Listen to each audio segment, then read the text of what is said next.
All right, so there is a big free speech case headed to the Supreme Court, and believe it or not, it all centers around a cheerleader. So Brandy Levy didn't make varsity when she was 14 years old. She got upset, posted about it on her Snapchat.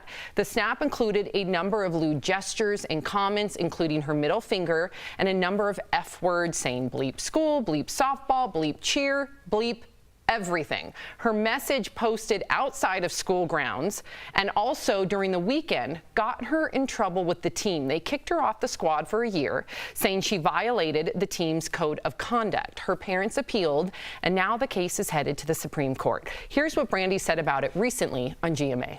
I feel like when I signed this code of conduct, I didn't sign away my First Amendment rights. So I feel that I should be able to say what I want out of school hours, and if it's not during a school activity.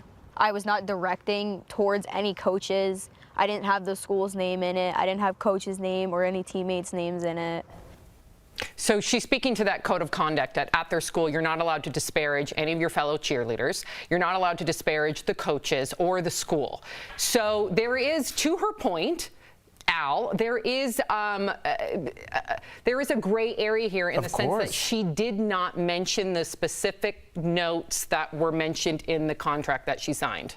Right, and I mean, let's unpack this a little bit, because this isn't just an easy, like, well, she shouldn't speak like that, or she has a right to speak like that. I think some of these rules are in place to prevent bullying. You know, for her to not go on and say something disparaging about a teammate that could snowball, and we've seen how that's ended up. But at the same time, if we go here, if we say that she deserves to be kicked off the team and the school is in the right, well, then that rule, does that now apply to every student? Does that apply to the coaches themselves? Are they allowed to curse in their off time? Well, they're being paid. Right, they're being paid as well, but so now we have two different rules. So now that's another thing that we need to unpack, and I think that when we start this, I don't think we know where it's going to end, Jeff, and that's the problem that I see with this.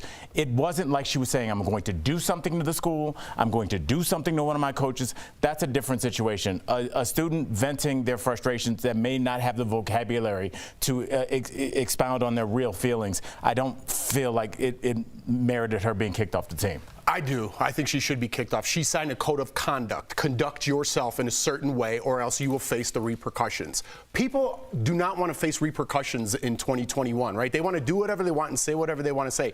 I'm all for the First Amendment. I'm all for free speech. What she just said was her lawyer feeding her words. She doesn't know what she just said. I didn't say anything. I wasn't saying anything about any parents or discouraging any students. There's repercussions for your actions. She signed a code of conduct. I understand we work in a place, but if I badmouth you on my social media and my own time, that might be a freedom of speech, but that doesn't make for a great work environment. If you failed on your own merit, it doesn't give you the right to go and discourage everybody else in that school or that worked hard to make that team. Erica? Yeah, Jeff, when you fail on your own merit, is this really the argument that we want the First Amendment, the hill that we want the First Amendment to die on?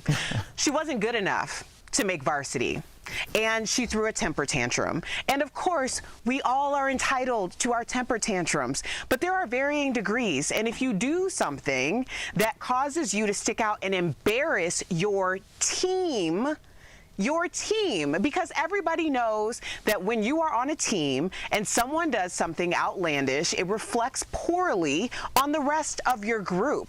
So not only was she not good enough to make varsity, she also she wasn't someone who the team clearly wanted to have them represent. So what are we talking about here? I think it's more layered than that, because this school, it's not that she wasn't good enough to make varsity. She was apparently really good. It's just this school has a rule where you have to do a year of JV before you are varsity, even if you're the best freshman, even if you're the best student in the entire district, you have to do a year of JV before you can then be promoted to varsity. What a silly rule. Despite your athletic ability, right? So I don't know about that part. We can kind of table that. I do agree with Erica and Jeff in the sense that This is going to be a tough lesson for you that you're going to have to face for the rest of your life. To Jeff's point, if I were to say anything on this show or anything on my social media that disparages my fellow colleagues, there's going to be some stiff repercussions to that. So I think it's really good that our youth discover that early on. However, I don't think she should have been kicked off the squad given her talent for a year. I think that she should have been suspended. I think she should have been talked to. But I think a year, when it comes to athletics, can really affect someone's entire livelihood going into their future in other schools. We got to move on, I know that. But Michael Jordan didn't make the basketball team his first year, right? He did not play his first year because he wasn't good enough. He made it through that and became the greatest in the world. What lessons are we teaching our kids when everybody gets a first place ribbon when you're in 10th place? Well, I'm not saying she should get a first place ribbon, and I'm not saying that you're saying she should be on the team when she would be the bad egg in the locker room. I definitely think that she should have major repercussions and she should have been suspended. I'm with you there. I just don't know if that should boil down to a full year, because I know if you're not practicing for a full year, it can affect the rest of your trajectory. And I don't know if that one meltdown should equate to losing your entire future. There's repercussions. Yeah, That's but all this I'm is saying. cheerleading, and it's the equivalent of a redshirt freshman. I mean, she became that good how? If she was good enough to really make varsity and she had those skills, then she also has a private coach, or she's going to someplace outside of the school. Why not take that year and learn how to be on a team and also make your skills better so that when you are on varsity the next year, you are the shining star, as opposed to having this conversation 4 years later. That was a major waste of time. We were also talking about a 14-year-old that's still a child mentally. We got to factor that in. But you have to learn at some point. That's what I'm saying. You have to. You still have the lesson learned without. But you have to fail. You have to go through it as a human. You have to go through it. Believe me, I look at my failures and I'm grateful for my failures. I just don't know if good conversation. I could talk about it all day. I know. I know. I wish we could.